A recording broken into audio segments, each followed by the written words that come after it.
When men are thinking women being picky, they're thinking in terms of passive value trait, as what I just mentioned, that they are picky with the wallet that men have. Does he have a thick wallet? Is he rich? Is he handsome? So men think that they have to be really on the top of the game in so many different fields, like making money, going to the gym. I don't believe that that is what women are picky for. Women are not really picky based on those things. What I've seen, based on close to 1,000 of clients that I've coached, including myself, having a lot of experience approaching and dating women, what I've seen is that the women pickiness today is actually to be with someone who is real, behaving real towards you, can talk normally towards you and being curious about you. Just someone who is real. And that real is actually quite rare today. There are so many guys that can't be real. And that is a huge problem in the society when it comes to the dynamic between men and women.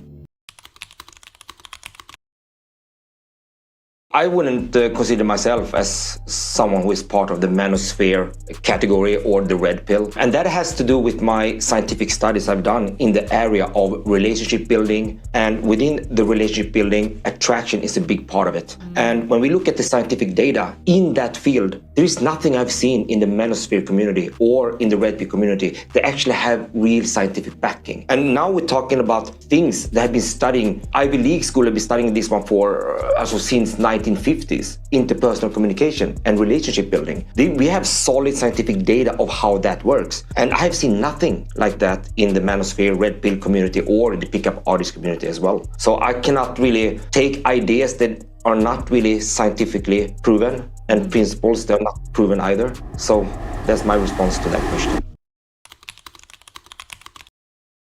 Harvard made a very interesting study, Harvard University Cognitive Lab. So what they did was to measure the neurotransmitters released in female brains in communication. So they actually did it in two ways. One way was when women were listening to something very interesting. And what they saw in the female brain was a small release of dopamine. We asking the questions to women instead and let them talk about what they think about things and about themselves in depth. It was not until then when they saw a huge spike of neurotransmitters in the same way as what men saw when they saw beautiful women. Would you say that's another way to say that women like men that are charming? When you look at charisma and being charming, it involves more than one-liner. It's much more about how a man can make a woman feel in conversations and interactions rather than trying to say something funny, taking out of thin air.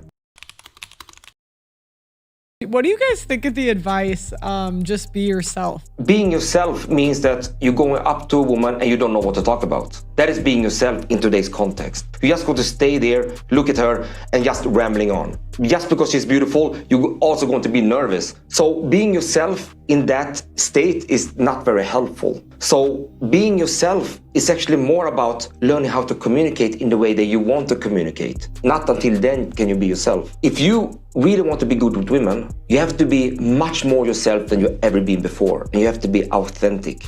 And in order to be authentic, you need to inject curiosity in your mindset.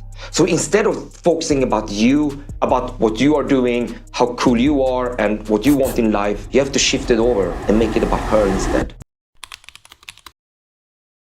And I also want to be very clear on one thing. A lot of people say that just be yourself as something morally thing that guys should think about. But I'm not saying that. If we're going to look at it objectively, in order to be able to talk with women in the depth that actually trigger attraction, trigger the brain chemistry to make them feel attraction for you, you have to be more yourself than ever before. You have to be authentic. You have to be able to take conversation into depth where it matters. You see, the scientific papers are very clear. It doesn't say that you're going to flash off with a lot of things and telling a lot of funny stories or telling a lot of interesting stories to captivate the woman to just fall in love with you. That is not what the scientific papers are saying. They are saying that in order to really trigger the attraction in women, the first step is to make them talk about what they think about things with the guy being a true listener.